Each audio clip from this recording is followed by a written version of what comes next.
vendrían a ser marcadores tumorales. ¿Ok?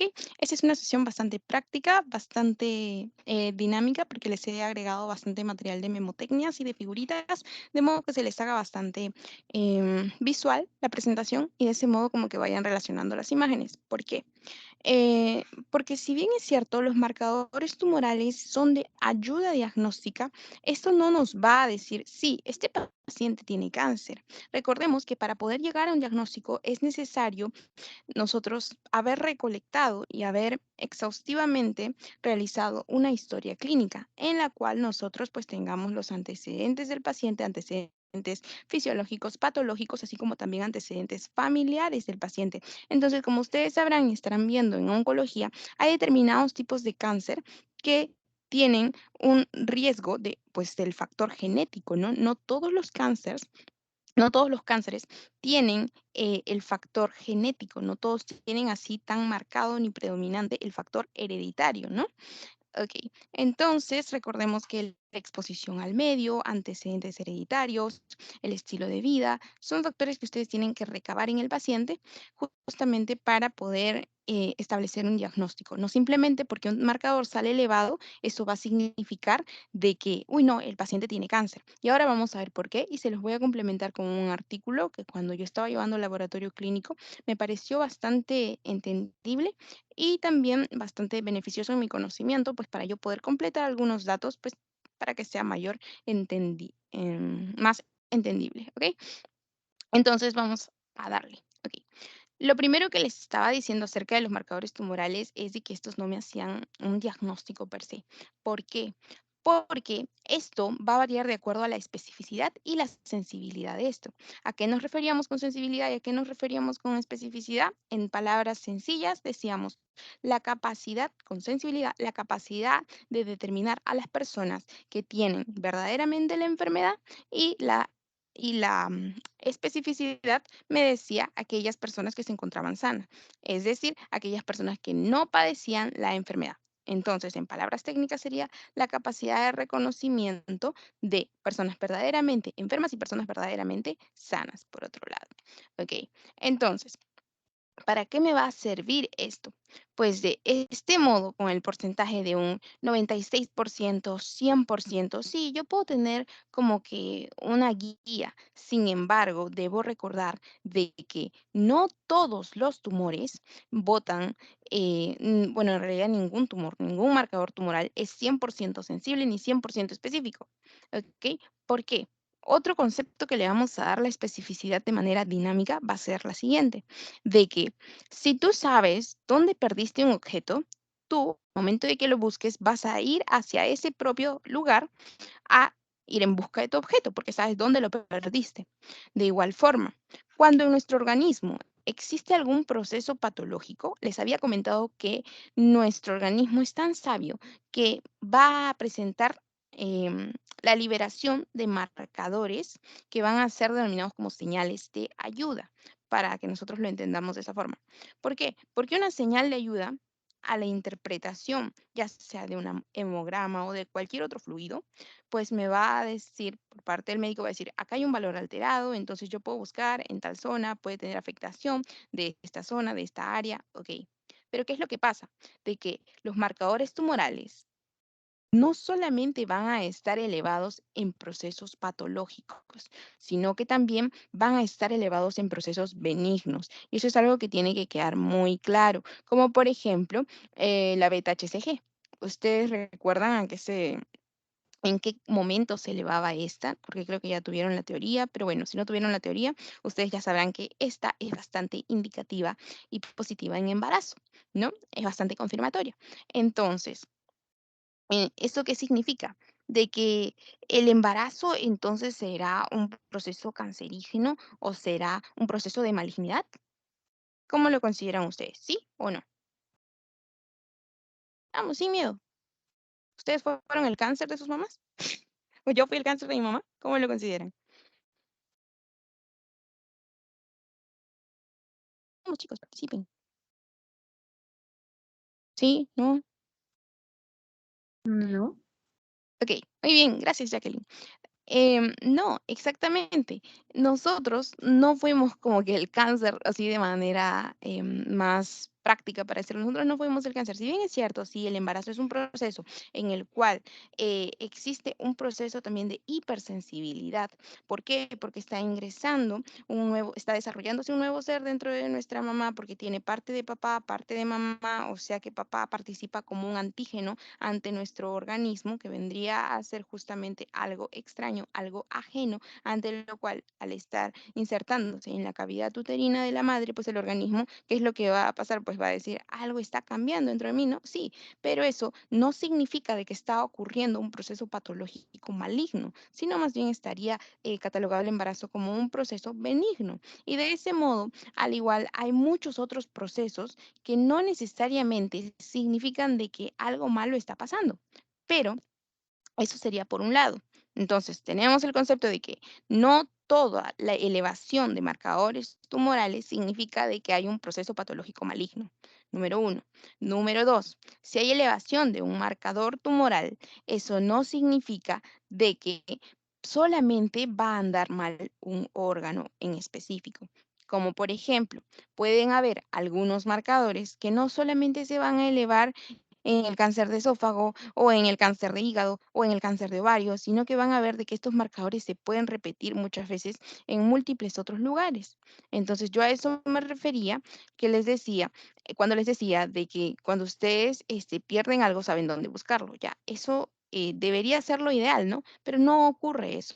¿Por qué? Porque yo podría decir, por ejemplo, en el cáncer colorectal, yo encuentro la elevación de los marcadores, por ejemplo, el CA, es un marcador específico, ¿no? Que lo van a ver más adelante, que se llama CEA, por el cáncer colorectal. Entonces, yo debería decir, si hay elevación de este marcador, yo tengo que pensar, ah, ya, mi paciente puede tener un cáncer colorectal, puede estar desarrollándolo, o puede ser de que algo esté pasando ahí, ¿no? Como por ejemplo una hiperplasia ya celular, dentro de las cuales se está formando ya esta masa tumoral, entre otros, X. Eso ya lo han visto en oncología.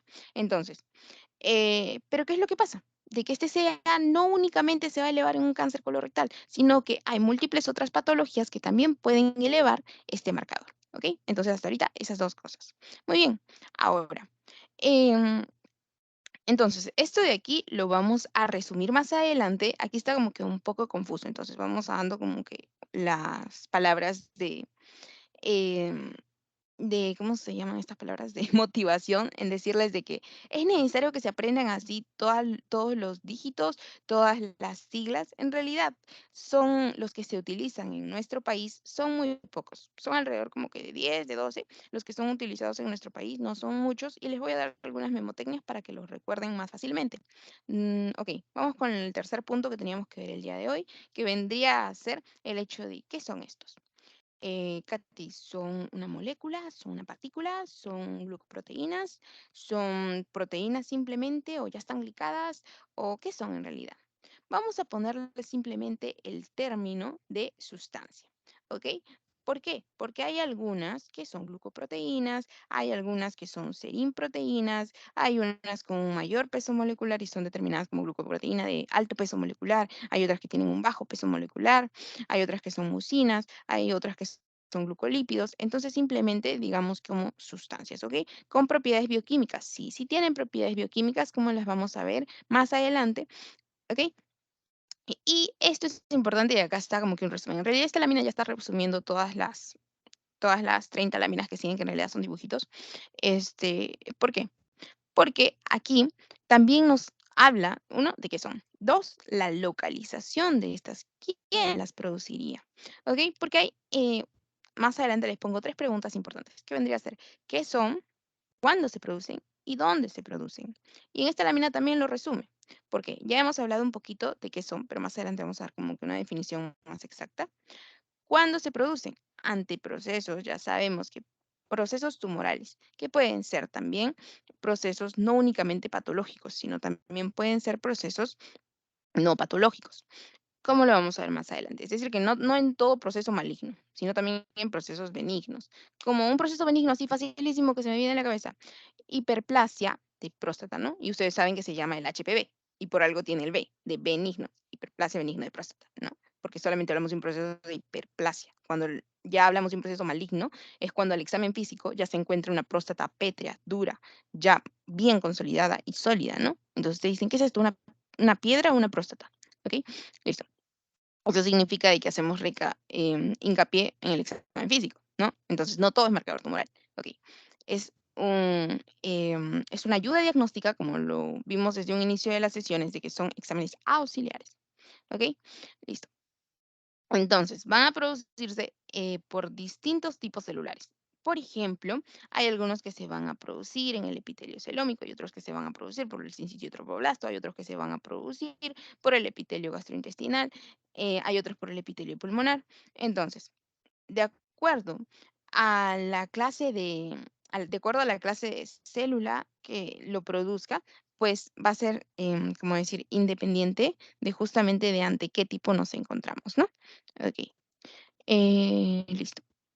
Por ejemplo, en los tumores de células germinales testiculares y de ovario, como por ejemplo la alfa-fetoproteína, en el carcinoma de ovario, el CA125. En realidad no se los quiero leer porque sé que los voy a aburrir, porque más adelante vamos a ver más figuritas y va a estar como que más dinámico. Ok.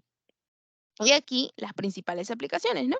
Las principales aplicaciones vendrían a ser el diagnóstico, la monitorización, el pronóstico, y ojo que cuando digo diagnóstico me refiero a ayuda diagnóstica tras todo lo que les he comentado previamente. Y esto también lo vamos a ver más adelante. ¿Por qué? Porque cuando se realiza un tratamiento, no simplemente le das el tratamiento y el paciente ya simplemente se queda en su conciencia si funcionó o no, ¿no? Tú tienes que darle un seguimiento. Y sobre todo, como sabrán ustedes en oncología, y son bastante utilizados estos marcadores tumorales, para justamente ver si existe algo conocido como recidiva o si hubo una buena respuesta terapéutica o si no hubo una respuesta terapéutica. De modo que yo puedo decir, si hubo una buena respuesta terapéutica, allá, entonces, por ejemplo, ¿no? Ya yo me puedo mantener entonces con este patrón de terapia ante este proceso tumoral. Entonces, ¿qué es lo que pasaría por otro lado si no existe una buena respuesta al tratamiento? Entonces, ¿esto yo cómo me voy a dar cuenta? En el momento de que yo realizo el seguimiento. Puede ser de que estos valores de marcadores tumorales no se encuentren disminuyéndose.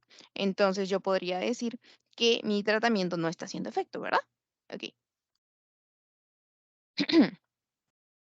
Entonces, básicamente, vemos de que estos marcadores tumorales son producidos por básicamente todas las sustancias de nuestro organismo, sí, pero que se encuentran justamente padeciendo este proceso. Padeciendo, así decimos, pero en realidad que se encuentran sufriendo este proceso, ¿no? ¿Qué proceso? Un proceso que va a estar reflejando el crecimiento o la actividad del tumor, como podemos ver. Entonces, ¿qué son? Vendrían a ser sustancias que pues empiezan a poder ser objeto de estudio, ser objeto de alarma ante elevación dentro de los rangos, por fuera de los rangos normales de estos, que me van a estar diciendo que le dicen al clínico que se está justamente ocurriendo un proceso de crecimiento o que hay la actividad del tumor. ¿Y por qué hablo de crecimiento? No crecimiento así como simplemente un niño, ¿no? Sino que me refiero a que ustedes saben que en el proceso del desarrollo de un tumor, todo va a iniciar ¿con qué? Con la célula cancerígena. ¿Qué es lo que hace el cáncer? ¿Qué es lo que pasa con el cáncer? Lo que pasa con el cáncer es que tiene un mecanismo de evasión ante los patrones de muerte celular, principalmente los mecanismos de apoptosis. Cuando hay una célula dañada, en esa célula dañada su material genético le dice, si tú estás mal, te destruyes. Y así no contaminas a las demás. Así no sigues replicándote y tu replicación, tu progenie, saldría contaminada, saldría mal, saldría defectuosa. Entonces, lo que hace la célula cancerígena es evadir este patrón de apoptosis. Entonces, no se destruye, se pone rebelde, no se destruye y sigue replicándose, replicándose, pero sigue replicándose con un material genético que está dañado. ¿Ok? Entonces, ¿qué es lo que va a pasar? Posterior a esto, posterior a este proceso de replicación, estas se van a ir agrupando, ¿no? Como cuando ustedes hacen su grupito con sus amigos, ya. Pero de este modo no es bueno, ¿ok? ¿Por qué? Porque este proceso de célula, célula, célula, célula, ¿qué es lo que va a pasar? Va a condicionar lo que vimos en un comienzo, ¿no? En el título estaba tumoral, que quiere decir de que va a formar justamente una agrupación de células que va a estar formando una especie de lo que se conoce también como tumor, que vendría a ser una elevación, como lo van a ver en dermatología más adelante, que vendría a ser un tumor, le podemos dar el término a una protrusión elevada que se encuentra como que media endurada, ¿no? Una pequeña tumoración, un crecimiento de células en ese sector, ¿ok? Pero, ¿qué es lo que pasa? Pueden llegar a generar, número uno, ocupar el espacio que debería estar ocupando otro grupo celular. Número 2 vendría a ser el hecho de que pueden generar el efecto de compresión de otras estructuras, de otros órganos. Y pues obviamente ustedes creen que un órgano que está siendo comprimido va a trabajar de igual modo. No, no. Ok. Entonces, ahí es cuando nosotros decimos de que tras conocer la fisiopatología entonces del tumor, o bueno, de un proceso cancerígeno, nosotros podemos saber el qué, el dónde, el cuándo, ¿verdad? El qué ya sabemos que vendrían a ser sustancias que van a ser emitidas justamente por estas, por estas células, porque recordemos que estas células pueden tener diversa ubicación a nivel del epitelio gastrointestinal, a nivel de la cavidad uterina, a nivel del epitelio mamario, entre otros, porque todos estos órganos, como habíamos visto aquí, pueden producir, pueden secretar marcadores tumorales, los cuales van a poder ser identificados en distintos fluidos corporales, ¿ok? Ya sea plasma, ya sea sangre, entre otros, ¿ok? Recién me doy cuenta que estos tienen conos de lado, ok. Es una próstata, creo. No, acá está, no es vejiga. Sí, creo que es una próstata, ok. Entonces, ¿dónde? Bueno, ya dijimos, independientemente de cada órgano, perdón, dependientemente de cada órgano, y cuándo ya lo mencionamos, ¿no? ¿Ante qué procesos? Listo. Entonces, esto era también lo que les decía, como les había dicho en la primera lámina, resumíamos básicamente todo lo que íbamos a estar hablando en esta sección, así que espero que la primera parte haya estado como que bastante clara para ustedes. Entonces, un marcador tumoral puede elevarse ante procesos benignos y malignos, ¿ok? Entonces, ojo, por ejemplo, en el post-test, cuando les pregunten y les pongan, ya, solamente se puede elevar ante un proceso maligno, eso sería falso, porque también hay procesos benignos en los que se puede elevar. Y les pueden poner, y para que les venga más fácilmente a la cabecita, ¿no? ¿El embarazo es un proceso maligno? No. Entonces, lo reconocen. ¿Ok? Listo. Ahora, esto de aquí, ya, lo de la especificidad también lo hemos mencionado. ¿Por qué? Porque justamente un marcador tumoral no es específico. Lo ideal sería que sean 100% sensibles, 100% específicos. Es decir, que me capten a toda la población que esté enferma y que me diga también que toda esta población posee o no posee la enfermedad. ¿Ok? Pero eso no es 100% así. ¿Ok?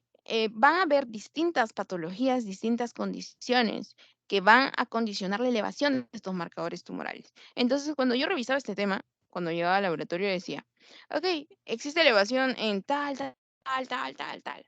Entonces yo decía, ¿cómo me voy a acordar en todas estas elevaciones que hay justamente marcadores tumorales elevados y específicamente este tal, tal, tal, ¿no? Entonces, ¿y cuál fue la conclusión de todo esto? La conclusión de todo esto fue de que no son específicos y justamente por eso es que te ponen, se pueden elevar también ¿por qué? Porque no son específicos. Si algo sería específico, tú dirías, ya, entonces, tal elevador se elevó, a ver, como un ejemplo, em, perdón, tal marcador se elevó. Por ejemplo, en el CA 19-9, cáncer de páncreas, como le van a ver en un ratito. Entonces, yo puedo decir, ya, esto únicamente se eleva en cáncer de páncreas. Entonces, esto es cáncer de páncreas. Sí, definitivamente existe un gran porcentaje de la población que se estudió y dijeron, este marcador tumoral se elevó en toda esta población porque tenían en común la característica de padecer cáncer de páncreas. Entonces, obviamente lo ponen como un marcador tumoral para cáncer de páncreas, ¿verdad? Ok, pero ¿qué es lo que pasa? Existen otras patologías en las cuales también existe elevación de estos marcadores. ¿Ok? Entonces, básicamente a eso me refiero. ¿Ok? Entonces, espero que ese concepto haya estado clarito. Muy bien, antes de ver estos marcadores tumorales con las memotecnias que les dije, vamos a revisar rápidamente su utilidad, las cuales también ya las mencionamos. Entonces, estos marcadores tumorales habíamos dicho de que eran un reflejo, un espejo de qué es lo que está pasando con las células, ¿no? Cuando existe un crecimiento o una actividad de tumor. Ok. Entonces, la fisiopatología ya la explicamos y por qué estas presentarían esta elevación de estos marcadores.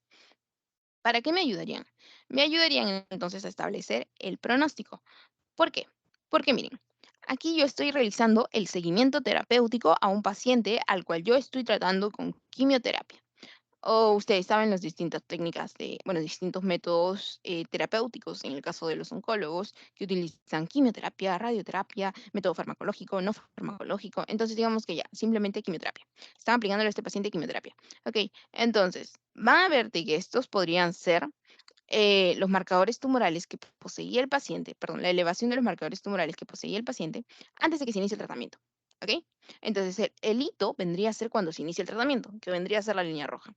Se inicia el tratamiento y entonces lo chévere, lo positivo sería pues que haya un descenso de este nivel de marcadores tumorales, ¿no? Y que así se perpetúe, que así se mantenga. Es como que muere tumor, muere tumor, muere tumor, no, no. ¿Ok?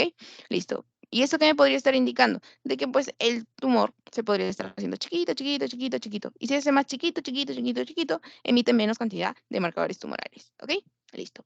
Esa idea tiene que estar em, bastante plasmada en nuestra cabecita. ¿Ok? Pero, ¿qué es lo que pasaría? Eso sería lo ideal. Pero, ¿qué es lo que pasaría si entonces yo acá puedo decir, perdón, acá yo puedo decir que estoy ante un buen pronóstico, ¿no? O al menos ante la idea de un buen pronóstico. ¿Por qué? Porque yo puedo ver de que está habiendo una buena evolución. Ok, check. Siguiente. ¿Qué es lo que pasa si yo realizo mi dosaje de marcador tumoral, como ya les había explicado, antes del inicio del tratamiento para yo justamente monitorear posteriormente mi tratamiento y de pronto yo digo, sí, disminuyó, bien, que siga con su quimioterapia. Pero ¿qué es lo que pasa? Empezó a, ya se mantuvo por un tiempo, pero otra vez se elevó. Ok, se elevó. Entonces, ¿qué estará pasando? ¿Está haciendo una resistencia? ¿O es que continúa mutándose, hizo metástasis y está produciendo, por otro lado, estos marcadores tumorales? Entonces yo digo, no, tengo que atacar de raíz. Ok, me voy con la quimioterapia y la radioterapia. Entonces, ¿qué es lo que pasa? Ah, ya, aquí yo empiezo a ver otro descenso. Ok, entonces creo que estamos yendo bien. Entonces a eso nos referimos con el seguimiento del tratamiento.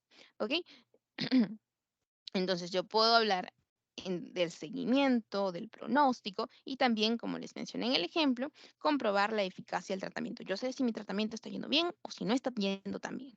¿Ok? Perfecto. Listo, pronóstico, seguimiento y eficacia del tratamiento. Ahora, cuando les mencionaba el hecho del concepto, les decía de que estos son fluidos que pueden encontrarse, que bueno, que pueden ser em, ¿cómo se dice? Obtenidos de diversos fluidos corporales, como por ejemplo sangre, orina, tejidos y del propio tumor. Entonces, ¿qué beneficios nos darían? El beneficio sería la posibilidad de definir un pronóstico, de evaluar la respuesta del organismo y también de justamente perdón, con respecto a este último punto, el evaluar la respuesta del organismo, porque estos marcadores tumorales vendrían a ser básicamente la señal de auxilio que tu organismo se encuentra solicitando, ¿no? Que se encuentra pidiendo. ¿Por qué? Porque algo no está marchando bien. Ok. Limitaciones, la presencia de niveles elevados no siempre significa que hay cáncer y viceversa. Eso ya lo habíamos comentado reiteradas veces el por qué. Ok, listo. Ahora, les había comentado también en la lámina inicial de por qué no era de que decíamos o generalizábamos marcador tumoral es el grupo de glucoproteínas que, o el grupo de enzimas que. ¿Por qué?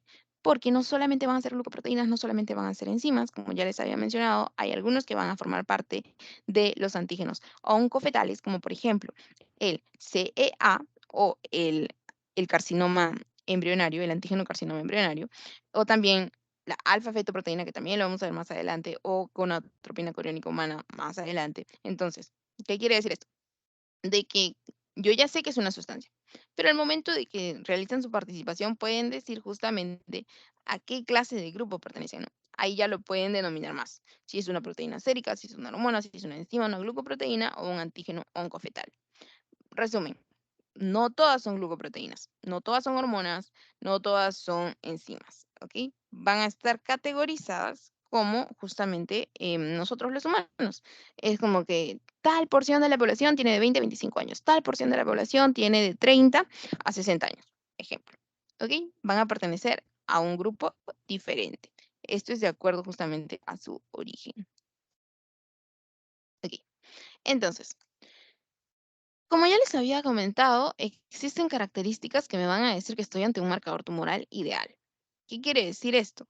De que los marcadores tumorales ideales serían, lo que ya les comenté, ¿no? 100% específicos, 100% sensibles, de modo que si hay elevación de un marcador tumoral, yo puedo decir, estoy ante tal patología porque este órgano es el único que me va a presentar elevación de estos valores porque solamente aquí se puede elevar este marcador tumoral.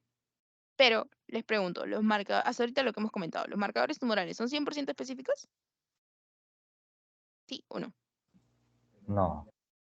Muy bien, gracias, Gabriel. Qué bueno que hay alguien escuchando. No es broma. Ok, entonces no son 100% específicos. Y con respecto a sensibilidad, cómo les diría? Em, con sensibilidad vendría a ser, lo vamos a entender, una de manera técnica y otra de manera más dinámica, ¿no? Más lúdica. Primero vamos con la manera lúdica.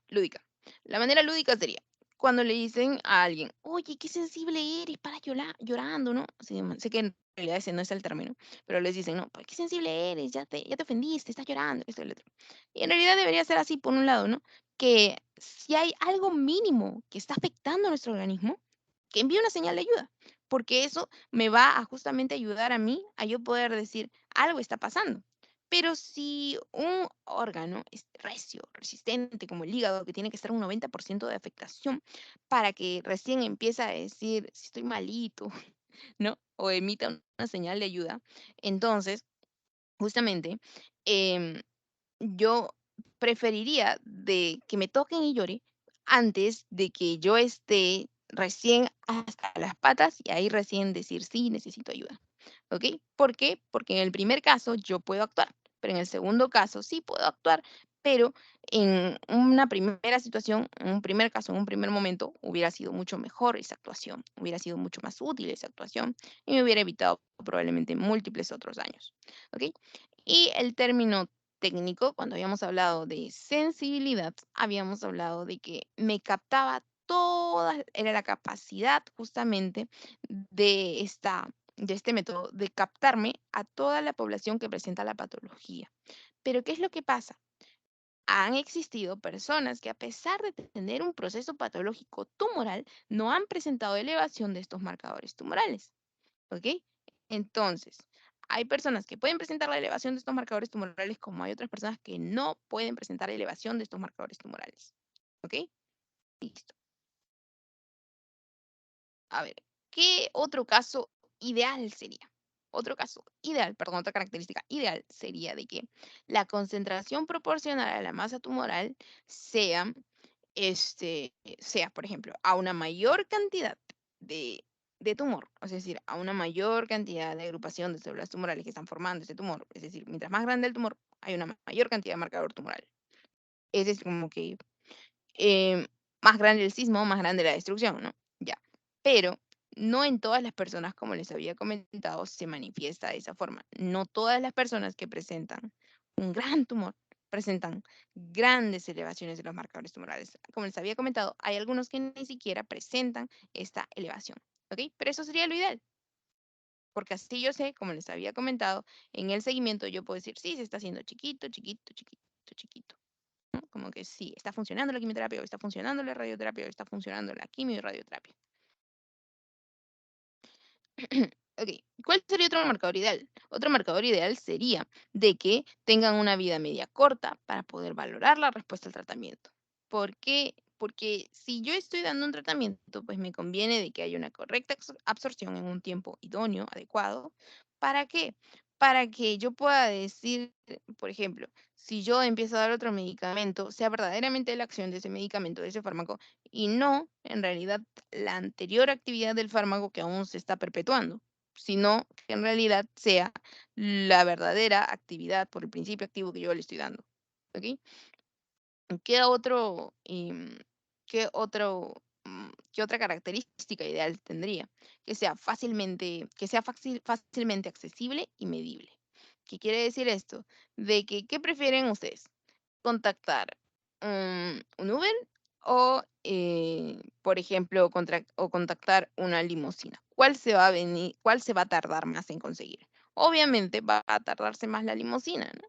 Entonces, vamos por lo más práctico. ¿Ok? Por eso es que es obtenido a través de fluidos corporales, como por ejemplo sangre, orina, entre otros. Y que sea económico, ¿no? Porque si algo está muy caro, las personas no van a poder costearlo. Y si las personas no pueden costearlo, eso significa de que no te van a traer los resultados. Y si no tienes ese resultado, pues cómo vas a saber si está habiendo una correcta evolución en el paciente. ¿Ok? Y lo ideal también sería de que nos oriente un tipo histológico, la localización y el estadio. Es como que tú digas, ya, por ejemplo, existe una elevación de 70 en mi marcador tumoral de cáncer de ovario. Entonces yo puedo decir, ya, este 70 le corresponde a un tipo histológico 2A y etc, etc, etc. Y se encuentra localizado en ta, ta, ta. Pero, ¿ustedes creen que un marcador tumoral hace eso? No realmente. Entonces, no es una característica de estos. Esto sería lo ideal. Por eso está ahí Aladino con Jazmín. ¿Ok? Y esto era con respecto a la especificidad y la sensibilidad que les comentaba. La sensibilidad como la capacidad de una prueba de captarme a aquellos que verdaderamente tienen la enfermedad, por eso les ponen verdaderos positivos 100% y ponen pacientes con sea cáncer. Y la especificidad, la capacidad de decirme estos pacientes no tienen la enfermedad, ¿no? Es decir, señalándome a aquellos que verdaderamente se encuentran sanos o verdaderamente presentan una prueba negativa, es decir, que no tienen la enfermedad. ¿Ok? Por eso les ponen población sana. Listo, perfecto. Vamos. Esto era básicamente lo que ya les comenté, no todos los pacientes, lo que acabamos de hablar. Listo. A ver, voy a ver que sigan ahí. Listo, perfecto. Entonces, ahora sí, em, las memotecnias. Por ejemplo, para el hepatocarcinoma. Número uno, habíamos dicho que dónde y cuándo. Ya conocemos esos términos y habíamos resumido en que todas iban a ser sustancias. Ok, ¿qué clase de, a qué grupo pertenece justamente el marcador tumoral para la patología conocida como hepatocarcinoma o cáncer de hígado? Y cuando ya estamos hablando de carcinoma, ya estamos hablando de entonces de una patología maligna, ¿no? Como también lo habrán revisado en oncología. Entonces, y es frecuente esta clase de enfermedades, ¿no? Como lo vamos a ver más adelante. Entonces, ¿a qué grupo pertenecería? Pertenecería al grupo de las glucoproteínas. Glucoproteínas, específicamente, ¿a qué grupo? A las oncofetales. Y ahí les había mencionado también al CA, al AFP y a otros que vamos a ver más adelante. Entonces, me dice glucoproteína oncofetal homóloga a la albúmina, homóloga, similar, parecida a quién, albúmina. ¿Dónde se producía albúmina? A nivel hepático, como ustedes ya lo habrán, como lo hemos revisado en la clase de hígado. La primera vimos renal, la segunda vimos hepático. Ok, que en condiciones normales se sintetiza, es decir, de que va a sintetizarse no únicamente a nivel de hígado, sino también a nivel del saco vitalino, líquido amniótico, ¿no? Ahora, ¿por qué es que se conoce como oncofetal? Porque como pueden observar ustedes, saco vitelino, hígado fetal, líquido amniótico, son estructuras justamente de este desarrollo, son parte importante del desarrollo embrionario, ¿no? Listo.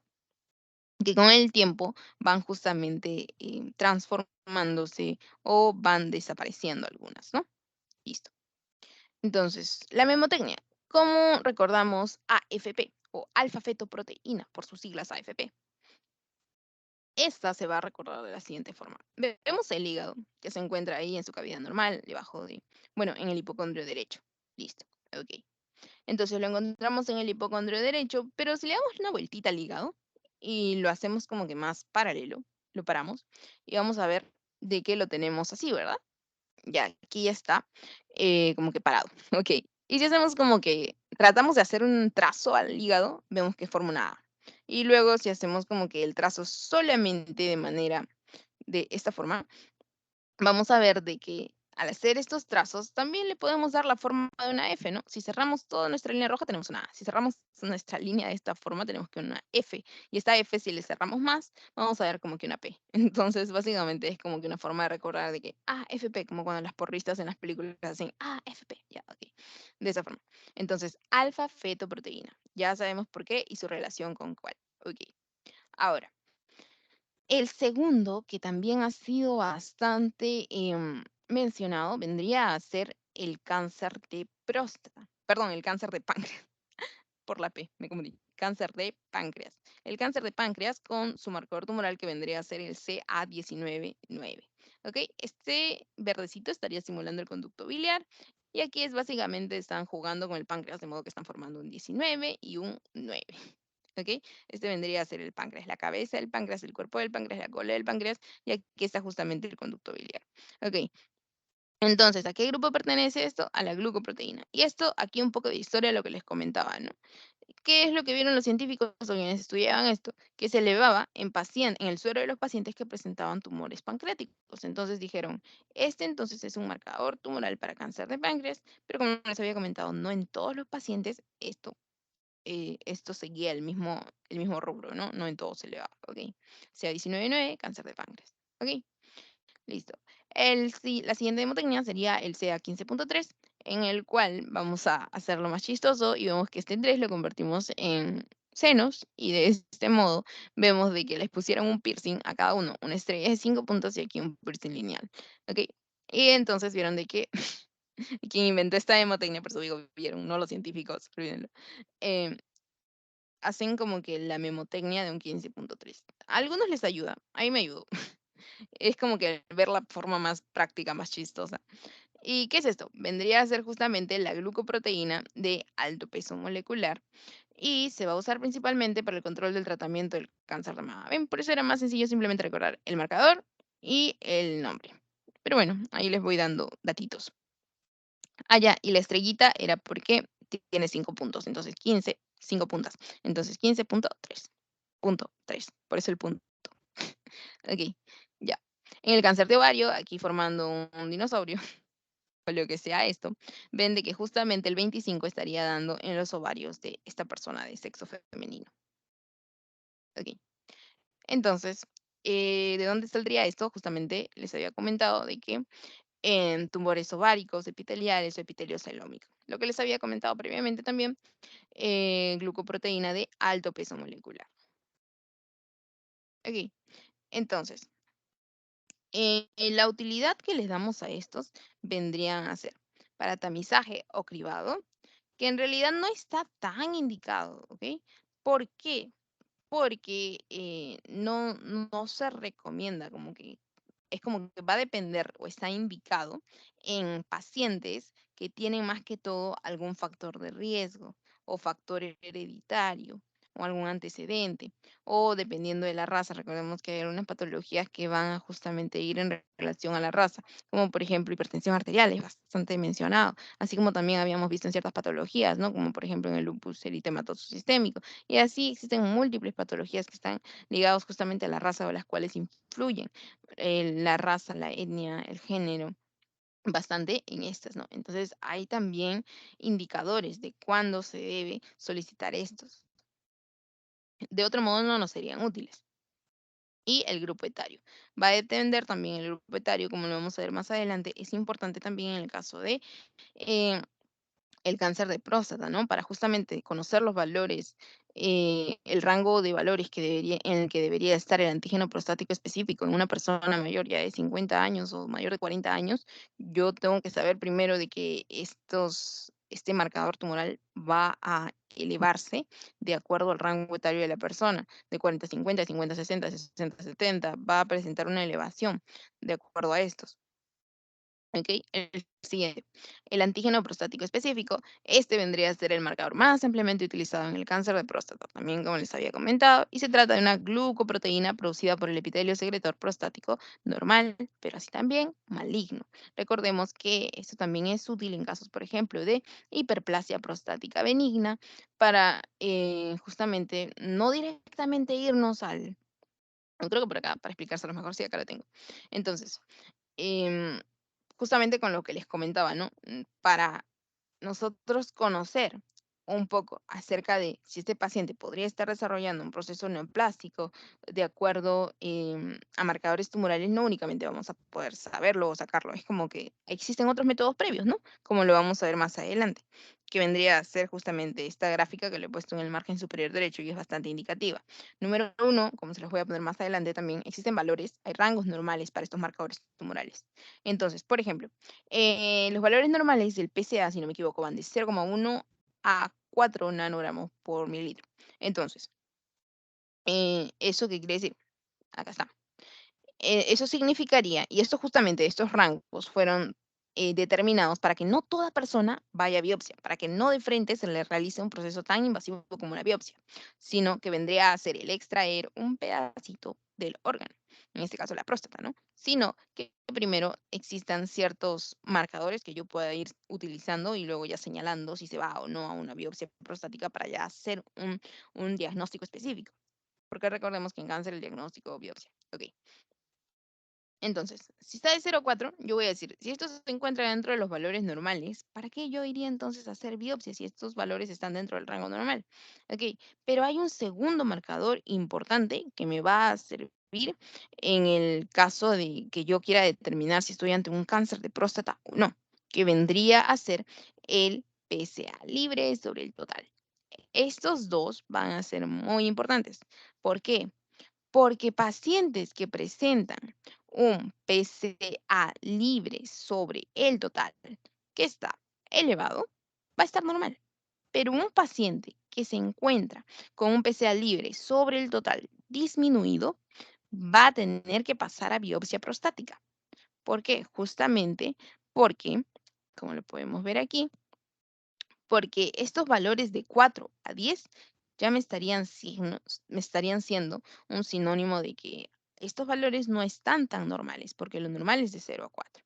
¿Ok? Y así van a tornar en función también del rango etario como hoy, acá, como lo pueden ver aquí, en la tablita inferior del margen derecho. ¿Ok? Entonces, pero sigamos con esta tablita. Entonces, y eso es pregunta de examen, ojo. Esto de 4 a 10, recuérdenlo, porque les preguntan, ¿no? Les preguntan, en un paciente con un PSA libre sobre el total que tiene más de 20, más de 20%, porque el valor de PSA libre sobre el total se los dan en porcentaje, este paciente tendría que ir a biopsia, sí o no, o les ponen cuál sería el siguiente proceder del paciente, y les ponen un paciente que tiene un tacto rectal sospechoso, este, qué es lo que es de, y con valores de PSA en, en el rango de 4 a 10, ¿qué es lo que procedería con este paciente? Les pueden poner así, ¿no? Porque a mí me vino así una pregunta.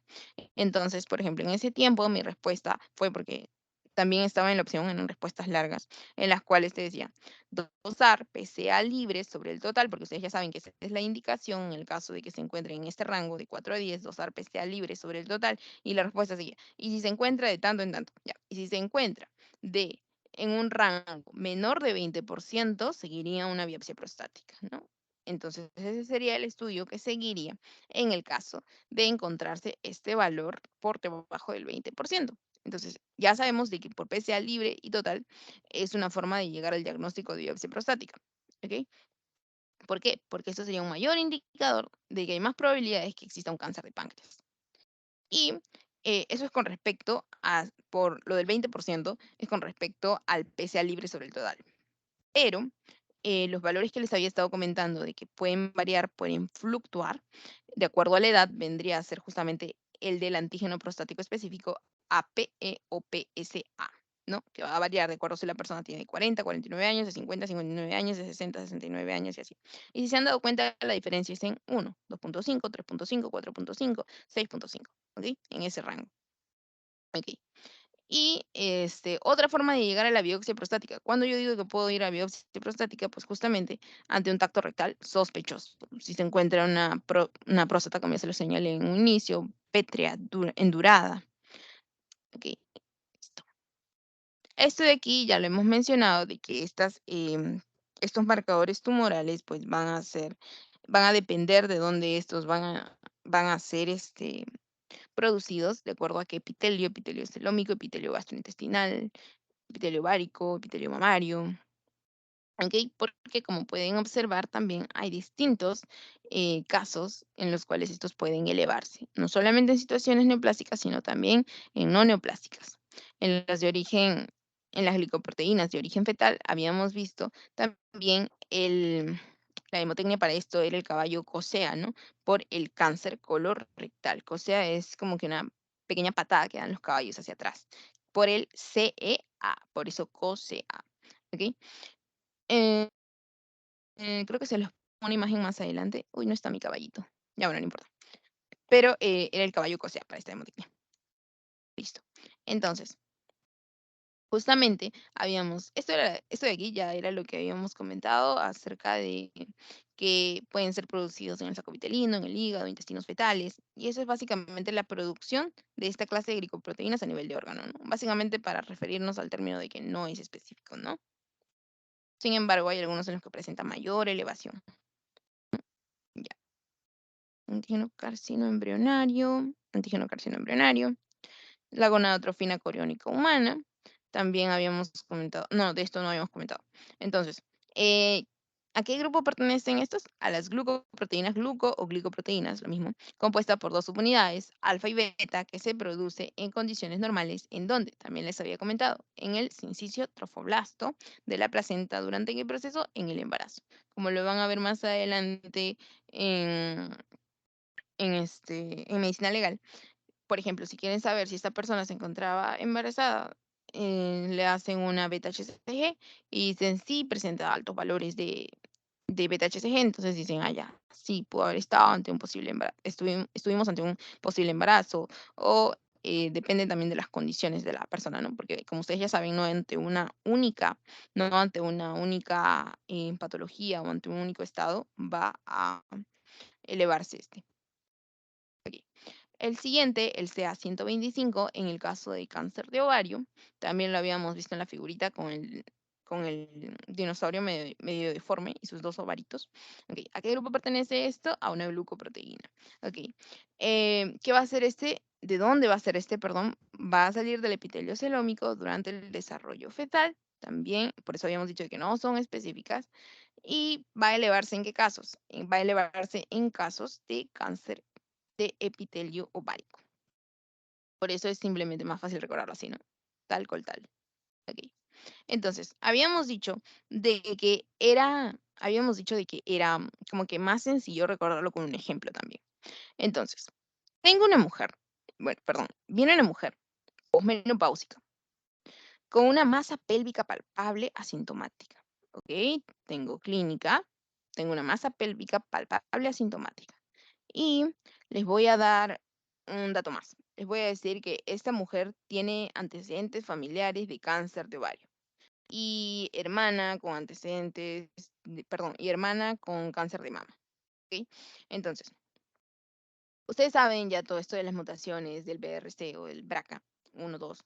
Así que ya eso no lo vamos a revisar porque ustedes ya como que tienen una idea en la cabecita y cuáles son genéticos, cuáles no son genéticos, entre otros. Entonces, ya, tenemos una paciente con clínica con antecedentes familiares y ante la sospecha de este paciente, pues ya el médico le dice, vamos a sacarte marcadores tumorales y le salen los valores de CA-125, que ya sabemos a cuál le corresponde, cáncer ovárico, salen más de 65 unidades por mililitro. Entonces, este cuadro sería, número uno, aquí vemos de que uno de los posibles casos en los que puede ser indicación de un marcador tumoral. ¿Por qué? Porque tenemos clínica, tenemos antecedentes familiares y tenemos la paciente con justamente todos estos hallazgos físicos. Listo. Entonces, Vemos también de que tenemos los marcadores tumorales elevados.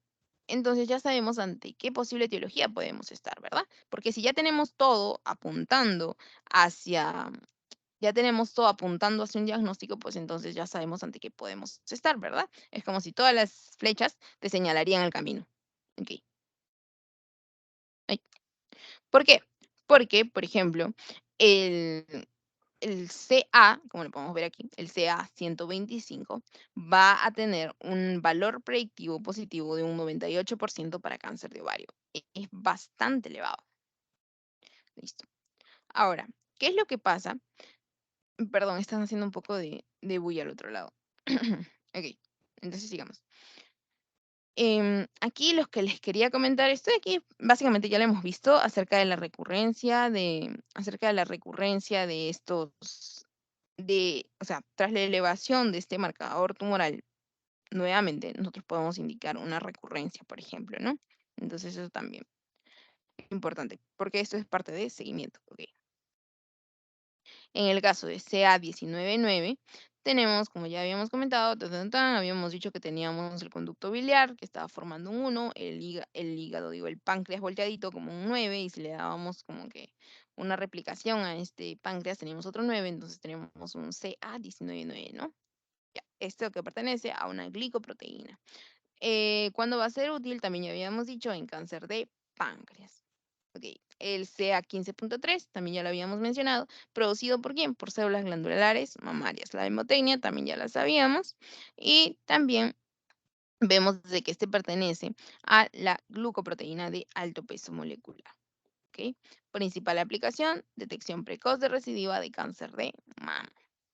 Y por último, el cifra 21.1, que lo vamos a encontrar elevado en neoplasias epiteliales pulmonares. Como ustedes pueden observar, se elevan también en múltiples otros, como por ejemplo testicular, pancreático, mamario, gástrico, intestinal, entre otros.